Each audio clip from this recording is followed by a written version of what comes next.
ಹೊಸಬರ ಸಿನಿಮಾ ಬಂತು. ಒಂದಷ್ಟು ಹಿಟ್ ಆದ್ರೆ ಒಂದಷ್ಟು ಫ್ಲಾಪ್ ಆಯ್ತು. ಬ್ಯಾಡ್ ಲಕ್ ಅಂತ ಕಾಣುತ್ತೆ. ರಾಯಲ್ ಸಿನಿಮಾ ಸೋತಿದೆ ಅಂತಾನೂ ಹೇಳಕ್ಕಾಗಲ್ಲ, ಗೆದ್ದಿದೆ ಅಂತಾನೂ ಹೇಳಕ್ಕಾಗಲ್ಲ. ಬಾಕ್ಸ್ ಆಫೀಸ್ ಸುಲ್ತಾನ ದರ್ಶನ್ ಅವರು ಕೂಡ ಸಾಥ್ ಕೊಟ್ಟಿರ್ತಾರೆ. ಸಿನಿಮಾ ಎಲ್ಲಿ ಸೋಲ್ತು, ಕಥೆಯಲ್ಲ ಅಥವಾ ಕಥೆಯ ಆಯ್ಕೆಯಲ್ಲ ಅನ್ನೋದು ಕೂಡ ಗೊತ್ತಾಗ್ಲಿಲ್ಲ. ಇಂಟರ್ವ್ಯೂಸ್ ಅಲ್ಲಿ ಎಲ್ಲವೂ ಕೂಡ ಶಿವಣ್ಣ ಮಾತಾಡಿರ್ತಾರೆ. ಅವರೇ ಫೀಲ್ಡ್ಗೆ ಇಳಿದು ಒಂದಷ್ಟು ಪ್ರಚಾರ ಕೂಡ ಮಾಡಿರ್ತಾರೆ. ಜನ ಥಿಯೇಟರ್ ಕಡೆ ಮುಖನೇ ಮಾಡಲಿಲ್ಲ. ಸಂಜನಾ ಆನಂದ್ ಅವರು ಹಾಗೆ ಚಂದನ್ ಶೆಟ್ಟಿ ಅವರು ಮುಖ್ಯ ಭೂಮಿಕೆಯಲ್ಲಿ ನಟಿಸಿದಂತಹ ಸಿನಿಮಾ. ಬಟ್ ಸೃಜನ್ ಲೋಕೇಶ್ ಅವರು ಇರ್ತಾರೆ ಅಂದ್ರೆ ಅಲ್ಲಿ ಮಜಾ ಇದ್ದೇ ಇರುತ್ತೆ. ಆತ್ಮೀಯ ಕನ್ನಡ ಪಿಕ್ಚರ್ ವೀಕ್ಷಕರಿಗೆ ನಮಸ್ಕಾರ. ನಾನು ಪಲ್ಲವಿ ಎನ್ರಾಜ್. 2025 ಮುಗಿಯೋಕೆ ಕೌಂಟ್ ಡೌನ್ ಸ್ಟಾರ್ಟ್ ಆಗಿದೆ ಅಂತಾನೆ ಹೇಳ್ಬೋದು. ಇನ್ನೊಂದು 2 ದಿನ ಮಾತ್ರ ಬಾಕಿ ಇರುವಂಥದ್ದು. ಈ 2025ರಲ್ಲಿ ನಮ್ಮ ಸ್ಯಾಂಡಲ್ವುಡ್ನಲ್ಲಿ ಸಾಕಷ್ಟು ಡೆವಲಪ್ಮೆಂಟ್ಸ್ ಆಯಿತು, ಸಾಕಷ್ಟು ಬದಲಾವಣೆಗಳಾಯಿತು. ಹೊಸಬರ ಸಿನಿಮಾ ಬಂತು. ಒಂದಷ್ಟು ಹಿಟ್ ಆದರೆ ಒಂದಷ್ಟು ಫ್ಲಾಪ್ ಆಯಿತು. ದೊಡ್ಡ ದೊಡ್ಡ ಬಜೆಟ್ ಸಿನಿಮಾಗಳು ಕೂಡ ಈ ಡಿಸೆಂಬರ್ನಲ್ಲಿ ಬಂತು. 3 ಸಿನಿಮಾವು ಕೂಡ ಭರ್ಜರಿಯಾದಂತಹ ಹಿಟ್ಟನ್ನು ಕೂಡ ಕಾಣ್ತು. ಈ 2025ರಲ್ಲಿ ಬಂದಂತಹ ಸಿನಿಮಾಗಳು ಭರವಸೆಯನ್ನು ಹುಟ್ಟಿಸಿ ಅಬ್ಬರದ ಪ್ರಚಾರವನ್ನು ಮಾಡಿ ಒಂದಷ್ಟು ಸಿನಿಮಾಗಳು ಜನರನ್ನ ಥಿಯೇಟರ್ ಕಡೆ ಸೆಳೆಯೋದ್ರಲ್ಲಿ ಸೋತವು ಅಂತಾನೆ ಹೇಳ್ಬೋದು. ಹಾಗಾದ್ರೆ ಯಾವುವು ಆ ಸಿನಿಮಾಗಳು ಅಂತ ನೋಡ್ತಾ ಹೋಗೋಣ. ಈ 2025 ಅಂದ್ಕೊಂಡಂತೆ ಆಗಿದ್ರೆ ಎಲ್ಲವೂ ಕೂಡ ನಾವು ಅಂದ್ಕೊಂಡಂತಹ ವರ್ಷ ಅಂತ ಎಲ್ಲರೂ ಕೂಡ ಭಾವಿಸ್ತಾ ಇದ್ರು ಬಹುಶಃ. ಫಸ್ಟ್ ಅದೆಷ್ಟೋ ಸಿನಿಮಾ ಹಿಟ್ ಅಂತ ಆಯಿತು, ಬಟ್ ಹಿಟ್ ಆಗಲಿಲ್ಲ. ಅದೆಷ್ಟೋ ಸಿನಿಮಾ ಅಬ್ಬರದ ಪ್ರಚಾರವನ್ನು ಮಾಡ್ತು, ಬಟ್ ಸಾಂಗ್ನಿಂದ ಫೇಮಸ್ ಆಗುತ್ತೆ, ಡೈಲಾಗ್ನಿಂದ ಫೇಮಸ್ ಆಗುತ್ತೆ, ಬಟ್ ಥಿಯೇಟರ್ನಲ್ಲಿ ಜನರನ್ನ ಸೆಳೆಯುವಲ್ಲಿ ಎಲ್ಲೋ ಒಂದು ಕಡೆ ವಿಫಲ ಆಗುತ್ತೆ ಅಂತಲೇ ಹೇಳ್ಬೋದು. ಸಿಕ್ಕಾಪಟ್ಟೆ ಸೌಂಡ್ ಮಾಡಿದಂತಹ ಸಿನಿಮಾಗಳು ಯಾವುದು, ಹಾಗೆಯೇ ಭರವಸೆಯನ್ನು ಹುಟ್ಟಿಸಿ ಅಷ್ಟೇನು ನಿಧಾನಗತಿಯಲ್ಲಿ ಸಾಗದಂತಹ ಸಿನಿಮಾಗಳು ಯಾವುದು, ಮೋಸ್ಟ್ ಎಕ್ಸ್ಪೆಕ್ಟೆಡ್ ಸಿನಿಮಾಗಳು ಯಾವುದು, ಆ ಒಂದು ಮೋಸ್ಟ್ ಎಕ್ಸ್ಪೆಕ್ಟೆಡ್ ಸಿನಿಮಾಗಳಲ್ಲಿ ಭರವಸೆಯನ್ನು ಹುಟ್ಟಿಸಿದಂತಹ ಸಿನಿಮಾಗಳು ಯಾವುದು, ಎಲ್ಲವನ್ನೂ ಕೂಡ ನೋಡ್ತಾ ಹೋಗೋಣ. ಮೊದಲನೇದಾಗಿ ರಾಯಲ್ ಸಿನಿಮಾ. ದಿನಕರ್ ತೂಗುದೀಪ ಅವರು ನಿರ್ದೇಶನ ಮಾಡಿದಂತಹ ಸಿನಿಮಾ. ವಿರಾಟ್ ಅವರು ಹಾಗೆ ಸಂಜನಾ ಆನಂದ್ ಅವರು ಮುಖ್ಯ ಭೂಮಿಕೆಯಲ್ಲಿ ನಟಿಸಿರ್ತಾರೆ. ರಾಯಲ್ ಜನವರಿ 24ನೇ ತಾರೀಕು ಬಿಡುಗಡೆ ಆಗುತ್ತೆ. ಆಲ್ಮೋಸ್ಟ್ ಎಲ್ಲರೂ ಕೂಡ ಅಂದ್ಕೊಂಡಿರ್ತಾರೆ ಸಿನಿಮಾ ಥಿಯೇಟರ್ನಲ್ಲಿ ತುಂಬ ಚೆನ್ನಾಗಿ ರನ್ ಆಗುತ್ತೆ, ಸಕ್ಸಸ್ ಆಗುತ್ತೆ ಅಂತ.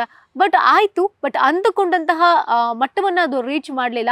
ಸೀರಿಯಸ್ಲಿ ನಿಮ್ಗೆಲ್ರಿಗೂ ಕೂಡ ಗೊತ್ತಿರುತ್ತೆ, ಒಂದಷ್ಟು ಘಟನೆಗಳು ನಮ್ಮ ಸ್ಯಾಂಡಲ್ವುಡ್ನಲ್ಲಿ 2024-2025 ನಡುವೆ ನಡೆದಿರುವಂತಹ ಘಟನೆಗಳು.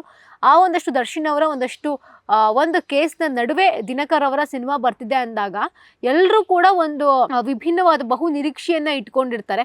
ಸಿನಿಮಾ ಹಾಗಿರಬಹುದೇನೋ, ಹೀಗಿರಬಹುದೇನೋ, ಅದರಲ್ಲೂ ಕೂಡ ವಿರಾಟ್ ಅವರು ಇದ್ದಾರೆ ಅಂತಂದರೆ ಬಹುಶಃ ಬೇರೆ ಥರ ಇರಬಹುದೇನೋ, ಸಂಜನಾ ಅವರು ಈ ಕಥೆಯನ್ನು ಆಯ್ಕೆ ಮಾಡ್ಕೊಂಡಿದ್ದಾರೆ ಅಂತಂದರೆ ಸಿನಿಮಾ ಬೇರೆ ಲೆವೆಲ್ನಲ್ಲಿ ಇರಬಹುದೇನೋ ಅಂತ.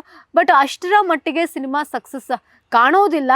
ಆಲ್ಮೋಸ್ಟ್ ದಿನಕರ್ ಅವರ ಸಿನಿಮಾಗಳು ಯಾವುದು ಕೂಡ ಸೋತಿಲ್ಲ, ಬಟ್ ಬ್ಯಾಡ್ ಲಕ್ ಅಂತ ಕಾಣುತ್ತೆ. ರಾಯಲ್ ಸಿನಿಮಾ ಸೋತಿದೆ ಅಂತಲೂ ಹೇಳೋಕ್ಕಾಗಲ್ಲ, ಈ ಕಡೆ ಗೆದ್ದಿದೆ ಅಂತಲೂ ಹೇಳೋಕ್ಕಾಗಲ್ಲ, ಮಿಡಲಲ್ಲಿ ಇರುವಂತಹ ಸಿನಿಮಾ ಅಂತಲೇ ಹೇಳ್ಬೋದು. ಅಷ್ಟೇನು ಸೌಂಡ್ ಮಾಡಲಿಲ್ಲ ರಾಯಲ್ಲು. ಹಾಡಿನ ಮೂಲಕ, ಸಿನಿಮಾದ ಡೈಲಾಗ್ ಮೂಲಕ, ಸಿನಿಮಾದ ಒಂದು ಸ್ಟೆಪ್ಪೇ ಸಿಕ್ಕಾಪಟ್ಟೆ ಫೇಮಸ್ ಆಗಿತ್ತು, ಡ್ಯಾನ್ಸಿನ ಸ್ಟೆಪ್ಪೇ. So ಹೀಗಿರಬೇಕಾದ್ರೆ cinema ಸೋಲುತ್ತೆ. ಆನಂತರ ಪಾರು ಪಾರ್ವತಿ, ನಾಗಿಣಿ ದೀಪಿಕಾ ದಾಸ್ ಅವರು ಮುಖ್ಯ ಭೂಮಿಕೆಯಲ್ಲಿ ನಟಿಸಿದಂತಹ ಸಿನಿಮಾ ಅಂತ ಹೇಳ್ಬೋದು. ಬಹುನಿರೀಕ್ಷಿತ ಸಿನಿಮಾ ಆಗಿತ್ತು. ಕಿಚ್ಚ ಸುದೀಪ್ ಅವರು ಕೂಡ ಈ ಸಿನಿಮಾಕ್ಕೆ ಸಾಥನ್ನು ಕೂಡ ಕೊಟ್ಟಿರ್ತಾರೆ. ಇದು ಕೂಡ ಅಂದುಕೊಂಡಂತೆ ಯಶಸ್ಸನ್ನು ಇದು ಕೂಡ ಪಡಿಲಿಲ್ಲ ಅಂತ ಹೇಳ್ಬೋದು. ಆನಂತರ ರಾಕ್ಷಸ, ಪ್ರಜ್ವಲ್ ದೇವರಾಜ್ ಅವರು ಅಭಿನಯದ ಸಸ್ಪೆನ್ಸ್ ಥ್ರಿಲ್ಲರ್ ಸಿನಿಮಾ ಭಯಾನಕ ಕಥಾಹಂದರವನ್ನು ಹೊಂದಿದೆ ಅಂತ ಆ ಟೈಮ್ನಲ್ಲಿ ಫೇಮಸ್ ಆಗಿರುತ್ತೆ.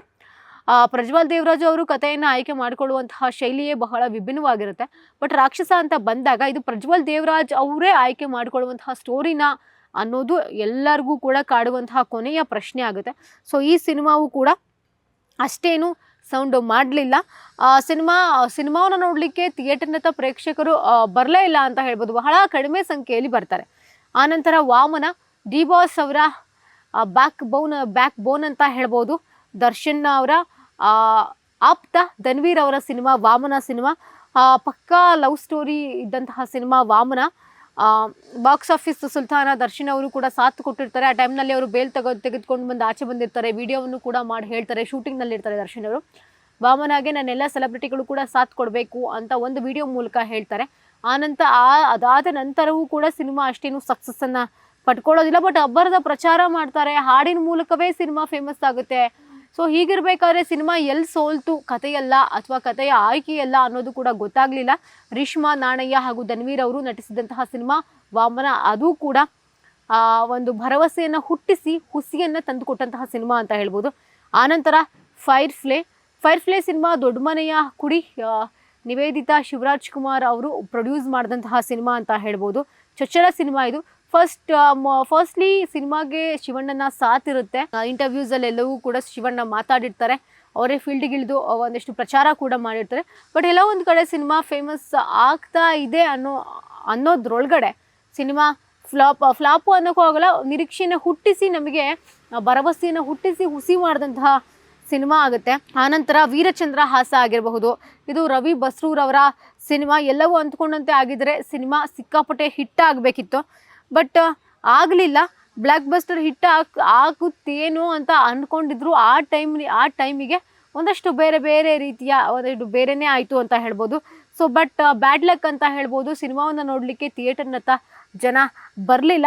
ಸೊ ಒಂದು ಕರಾವಳಿಯಲ್ಲಿ ನಡೆಯುವಂತಹ ಒಂದಷ್ಟು ಯಕ್ಷಗಾನ ಆಗಿರಬಹುದು, ಅದನ್ನು ಸಿನಿಮಾದ ಮುಖೇನ ತರುವಂತಹ ಕೆಲಸವನ್ನು ಮಾಡಿರ್ತಾರೆ, ಬಟ್ ಆಗಲಿಲ್ಲ. ಆನಂತರದಲ್ಲಿ ವಿಷ್ಣುಪ್ರಿಯಾ ಆಗಿರಬಹುದು, ಕಣ್ಸನ್ನೆ ನಟಿ ಪ್ರಿಯಾ ವಾರಿಯರ್ ಹಾಗೂ ಕೆ ಮಂಜು ಅವರ ಪುತ್ರ ಶ್ರೇಯಸ್ ಮಂಜು ಅವರ ಅಭಿನಯದ ಸಿನಿಮಾ. ಆ ಸಮಯದಲ್ಲಿ ಸಾಕಷ್ಟು ನಿರೀಕ್ಷೆ ಹುಟ್ಟಿಸಿದಂತಹ ಸಿನಿಮಾ ಅಂತ ಹೇಳ್ಬೋದು. ಥಿಯೇಟರ್ನಲ್ಲಿ ಸಾಕಷ್ಟು ಸದ್ದು ಮಾಡುತ್ತೆ ಅಂತ ಎಲ್ಲರೂ ಕೂಡ ಅಂದ್ಕೊಂಡಿದ್ರು. ಬಟ್ ವಿಷ್ಣುಪ್ರಿಯಾ ಅಂತಂದರೆ ಎಲ್ಲ ಒಂದು ಪ್ಯಾನ್ ಇಂಡಿಯಾ ನಟಿಯವರು, ಎಲ್ಲ ಇಂಡಸ್ಟ್ರಿಯಲ್ಲೂ ಕೂಡ ಫೇಮಸ್ ಆದಂಥವ್ರು. ಜಸ್ಟ್ ಒಂದು ಕಣ್ಸನ್ನೆಯಿಂದನೇ ಹುಡುಗರನ್ನ ಆಗಿರಬಹುದು ಅಥವಾ ಹುಡುಗಿಯರಿಗೆ ಇಷ್ಟವಾದಂತಹ ನಟಿ ಆಗಿರಬಹುದು ವಿಷ್ಣುಪ್ರಿಯಾ ಅವರು ನಮ್ಮ ಕನ್ನಡಕ್ಕೆ ಒಂದು ಸಿನಿಮಾವನ್ನು ಮಾಡ್ತಾರೆ ಅಂದರೆ ಬಹುಶಃ ಒಂದು ಖುಷಿಯ ವಿಚಾರ. ಬಟ್ ಬ್ಯಾಡ್ ಲಕ್ ಅಂತ ಹೇಳ್ಬೋದು, ಸಿನಿಮಾ ಓಡಲಿಲ್ಲ. ಆನಂತರ ಚಂದನ್ ಶೆಟ್ಟಿ ಮುಖ್ಯ ಭೂಮಿಕೆಯಲ್ಲಿ ನಟಿಸಿದಂತಹ ಸೂತ್ರಧಾರಿ ಸಿನಿಮಾ ಆಗಿರಬಹುದು. ಎಲ್ಲರೂ ಕೂಡ ಅಂದ್ಕೊಂಡಿರ್ತಾರೆ ಇದು ಗಾಂಧಿನಗರದಲ್ಲಿ ಸಿಕ್ಕಾಪಟ್ಟೆ ಫೇಮಸ್ ಆಗುತ್ತೆ ಅಂತ, ಬಟ್ ಸೌಂಡ್ ಮಾಡುತ್ತೆ ಅಂತ, ಬಟ್ ಆಗಲಿಲ್ಲ. ಜನ ಥಿಯೇಟರ್ ಕಡೆ ಮುಖನೇ ಮಾಡಲಿಲ್ಲ. ಸಂಜನಾ ಆನಂದ್ ಅವರು ಹಾಗೆ ಚಂದನ್ ಶೆಟ್ಟಿ ಅವರು ಮುಖ್ಯ ಭೂಮಿಕೆಯಲ್ಲಿ ನಟಿಸಿದಂತಹ ಸಿನಿಮಾ ಒಂದು ಬೇರೆ ರೀತಿಯ ಕಥೆಯನ್ನು ಇಟ್ಕೊಂಡು ಬಂದಂತಹ ಸಿನಿಮಾ ಆಗಿತ್ತು. ಬಟ್ ಜನ ಥಿಯೇಟರ್ಗೆ ಬರಲಿಲ್ಲ ಸಿನಿಮಾವನ್ನು ನೋಡಲಿಕ್ಕೆ. ಆನಂತರ ಬಂದಂತಹ ನಾನು ಮತ್ತು ಗುಂಡಾ 2 ಆಗಿರಬಹುದು, ಪ್ರಾಣಿ ಹಾಗೆ ಮಾನವನ ಅವಿನಾಭಾವ ಸಂಬಂಧವನ್ನು ತೋರಿಸುವಂತಹ ಸಿನಿಮಾ. ರಿಪ್ಪನ್ ಸ್ವಾಮಿ ಆಗಬಹುದು, ಇದು ವಿಜಯ ರಾಘವೇಂದ್ರ ಅವರು ನಟಿಸಿದಂತಹ ಸಿನಿಮಾ. ಸೊ ಇದು ಒಂದು ಕಾಂಟ್ರವರ್ಸಿ ಕೂಡ ಆಗುತ್ತೆ ಈ ಸಿನಿಮಾದಿಂದ ಕೂಡ. ಕಾಂಟ್ರವರ್ಸಿ ಆದರೂ ಕೂಡ ಎಲ್ಲರೂ ಅಂದ್ಕೊಂಡಿರ್ತಾರೆ ಸಿನಿಮಾವನ್ನು ನೋಡಲಿಕ್ಕೆ ಥಿಯೇಟರ್ಗೆ ಬರ್ತಾರೆ, ಏನದು ಕಾಂಟ್ರವರ್ಸಿ ಅಂತ ನೋಡಲಿಕ್ಕಾದ್ರೂ ಜನ ಬರ್ತಾರೆ ಅಂತ. ಬಟ್ ಸಿನಿಮಾವನ್ನು ನೋಡಲಿಕ್ಕೆ ಜನ ಥಿಯೇಟ್ರಿಗೆ ಅಲ್ಲಿ ಅಂದರೆ ಬಂದರು, ಬಟ್ ನಿಧಾನವಾಗಿ ಹಾಗೆ ಬಹಳ ಕಡಿಮೆ ಸಂಖ್ಯೆಯಲ್ಲಿ ಜನ ಥಿಯೇಟರ್ಗೆ ಬರ್ತಾರೆ. ಸೊ ಇದು ಕೂಡ. ಆನಂತರ ರೀಸೆಂಟಾಗಿ ಬಂದಂತಹ GST ಸಿನಿಮಾ ಆಗಿರಬಹುದು, ಇದು ಕೂಡ ಬಹಳ ವರ್ಷಗಳ ನಂತರ ಸೃಜನ್ ಲೋಕೇಶ್ ಅವರು ಬಣ್ಣವನ್ನು ಹಚ್ಚಿದ್ರು. ಬಟ್ ಸೃಜನ್ ಲೋಕೇಶ್ ಅವರು ಇರ್ತಾರೆ ಅಂದರೆ ಅಲ್ಲಿ ಮಜಾ ಇದ್ದೇ ಇರುತ್ತೆ. ಬಟ್ ಯಾಕೆ ಜನ ಥಿಯೇಟರ್ಗೆ ಬಂದಿಲ್ಲ ಅನ್ನೋದೇ ಇಲ್ಲಿ ನಮಗೆ ಪ್ರಶ್ನೆ ಕಾಡುತ್ತೆ. ಅಂದರೆ ಒಳ್ಳೊಳ್ಳೆ ಕಂಟೆಂಟ್ ಇಟ್ಕೊಂಡು ಬರ್ತಾರೆ, ಕಥೆಯನ್ನು ಇಟ್ಕೊಂಡು ಬರ್ತಾರೆ, ಆದರೂ ಕೂಡ ಯಾಕೆ ಜನ ಥಿಯೇಟರ್ಗೆ ಬರಲಿಲ್ಲ ಅನ್ನೋದೇ ಇಲ್ಲಿ ಪ್ರಶ್ನೆ ಆಗಬಹುದು. ಸೊ ಸೃಜನ್ ಅವರು ಹಾಗೆ ಅವರ ಮಗ ಇಬ್ಬರು ಕೂಡ ನಟಿಸಿದಂತಹ ಸಿನಿಮಾ ಅಂತ ಹೇಳ್ಬೋದು. ಸೊ ಇದು ಕೂಡ ಬಹು ನಿರೀಕ್ಷೆಯ ಸಿನಿಮಾವಾಗಿತ್ತು. ಅಬ್ಬರದ ಪ್ರಚಾರವನ್ನು ಮಾಡಿದರು. ಬಟ್ ಎಲ್ಲೋ ಒಂದು ಕಡೆ ರೀಚ್ ಆಗೋ ಸಮಯದಲ್ಲಿ ಸಿನಿಮಾ ಎಲ್ಲಿ ಎಡುವುದು ಸಿನಿಮಾ ತಂಡ ಅನ್ನೋದು ಬಹುಶಃ ಇಂದಿಗೂ ಕೂಡ ಉತ್ತರ ಸಿಕ್ಕಿಲ್ಲ. ಆನಂತರ ಒಂದೊಂದಿತ್ತು ಕಾಲ, ದೊಡ್ಡ ಮನೆ ಕುಡಿ, ವಿನಯ್ ಹಾಗೂ ಅದಿತಿ ಪ್ರಭುದೇವ ಅವರು ನಟಿಸಿದಂತಹ ಸಿನಿಮಾ ಅಂತ ಹೇಳ್ಬೋದು. ಸಿನಿಮಾ ಹಾಡಿಂದಲೇ ಬಹುಶಃ ಫೇಮಸ್ ಆಗಿತ್ತು. ಒಂದು ಹಾಡಿಗೆ, ಮುಂಗಾರು ಮಳೆಯಲ್ಲಿ ಆ ಹಾಡಿಗೆ ಅದೆಷ್ಟು ಅಭಿಮಾನಿಗಳು ಉಟ್ಕೊಂಡ್ರೋ ಏನೋ. ಬಟ್ ನಿರೀಕ್ಷೆಯ ಮಟ್ಟ ರೀಚ್ ಆಗುವಾಗ ಎಲ್ಲೋ ಒಂದು ಕಡೆ ಎಡವುತ್ತಾ ಸಿನಿಮಾ ತಂಡ ಅನ್ನೋದು ಕೂಡ ನೋಡ್ಬೋದು. ಇನ್ನು ಬ್ಯಾಂಕ್ ಆಫ್ ಭಾಗ್ಯಲಕ್ಷ್ಮಿ ಆಗಿರಬಹುದು, ಕೋಣ ಆಗಿರಬಹುದು, ರಾಧೆಯ ಕೊತ್ತಲವಾಡಿ ಬಗ್ಗೆ ಹೇಳಬೇಕು. ರಾಜಮಾತೆ ಅಂತಂದರೆ ಯಶ್ ಅವರ ತಾಯಿ ಮೊದಲ ಬಾರಿಗೆ PA ಪ್ರೊಡಕ್ಷನ್ ಮೂಲಕ ಕೊತ್ತಲವಾಡಿ ಸಿನಿಮಾವನ್ನು ನಿರ್ಮಾಣವನ್ನು ಮಾಡಿದರು. ಸೊ ಸಿನಿಮಾ ಪ್ರಚಾರವೂ ಕೂಡ ಆಯಿತು, ಅಬ್ಬರದ ಪ್ರಚಾರ ಆಯಿತು. ಇನ್ನೇನು ಸಿನಿಮಾ ಮೊದಲನೇ ಶೋ, ಎರಡನೇ ಶೋಗೆ ಜನ ಕಡಿಮೆ ಸಂಖ್ಯೆಯಲ್ಲಿ ಬಂದರು. ಅಂದರೆ ಜನನೇ ಬರಲಿಲ್ಲ. ಭರವಸೆಯನ್ನು ಹುಟ್ಟಿಸಿ ಎಲ್ಲೋ ಒಂದು ಕಡೆ ಹುಸಿ ಮಾಡ್ತಾ ಸಿನಿಮಾ ಅನ್ನೋದು ಕೂಡ ನಾವು ಇಲ್ಲಿ ನೋಡಬೇಕು. ಸೊ ಕೊತ್ತಲವಾಡಿ ಕೂಡ. ಆನಂತರದಲ್ಲಿ ಕುಲದಲ್ಲಿ ಕೀಳಿ ಯಾವುದೋ ಮಡೇನೂರು ಮನು ಅವರು ಮುಖ್ಯ ಭೂಮಿಕೆಯಲ್ಲಿ ನಟಿಸಿದಂತಹ ಸಿನಿಮಾ ಆಗಿರಬಹುದು. ಆ ಟೈಮಲ್ಲಿ ಒಂದು ಕಾಂಟ್ರವರ್ಸಿ ಆಗುತ್ತೆ. ಸೊ ಆ ಒಂದು ಕಾಂಟ್ರವರ್ಸಿಯ ಒಂದು ಮೂಲಕ ಸಿನಿಮಾ ಹಿಟ್ ಆಗುತ್ತೆ ಅಂತ ಎಲ್ಲರೂ ಅಂದ್ಕೊಂಡಿರ್ತಾರೆ. ಬಟ್ ಸಿನಿಮಾ ಹಿಟ್ ಆಗಲಿಲ್ಲ. ಭರವಸೆಯನ್ನು ಮೂಡಿಸಿದ್ರು ಅಷ್ಟೇ, ಅದು ಹುಸಿ ಆಯಿತು ಅಂತಲೇ ಹೇಳ್ಬೋದು. ಹೀಗೆ ಒಂದಷ್ಟು ಸಿನಿಮಾಗಳು, ಸಾಲು ಸಿನಿಮಾಗಳು ಈ ವರ್ಷ ಅಬ್ಬರಿಸಿ ಮೂಲೆ ಗುಂಪಾದರು ಅಂತಲೇ ಹೇಳ್ಬೋದು. ನಮ್ಮ ಒಂದು ಸ್ಯಾಂಡಲ್ವುಡ್ನ ಪಾಲಿಗೆ ಈ ಒಂದು 2025 ಅಷ್ಟೇನು ಲಕ್ ತಂದು ಕೊಟ್ಟಂತಹ ವರ್ಷ ಆಗದೇ ಇದ್ದರು. ಒಂದು 60% ಲಕ್ಕನ್ನು ಕೊಟ್ಟರೆ ಇನ್ನು 40% ಒಂದು ಬ್ಯಾಡ್ ಲಕ್ ತಂದಂತಹ ಇಯರ್ ಅಂತ ಹೇಳ್ಬೋದು. ಇನ್ನೊಂದು ಅಂದರೆ ಹೊಸಬರ ಸಿನಿಮಾಗಳು, ಹೊಸ ತಂಡ, ಹೊಸ ಕಂಟೆಂಟು ಗೆದ್ದಿದೆ ಅಂತ ಹೇಳ್ಬೋದು. ಏನು ಪ್ರಯತ್ನ ಪಟ್ಟಿರ್ತಾರೆ ಅದನ್ನು ಗೆದ್ದಿದೆ ಅಂತ ಹೇಳ್ಬೋದು. ಅದಕ್ಕೆ ಮುಖ್ಯವಾದಂತಹ ಉದಾಹರಣೆ ನಾವು ಸೂಫ್ರಮ್ಸೋ ಅಂತ ಹೇಳ್ಬೋದು.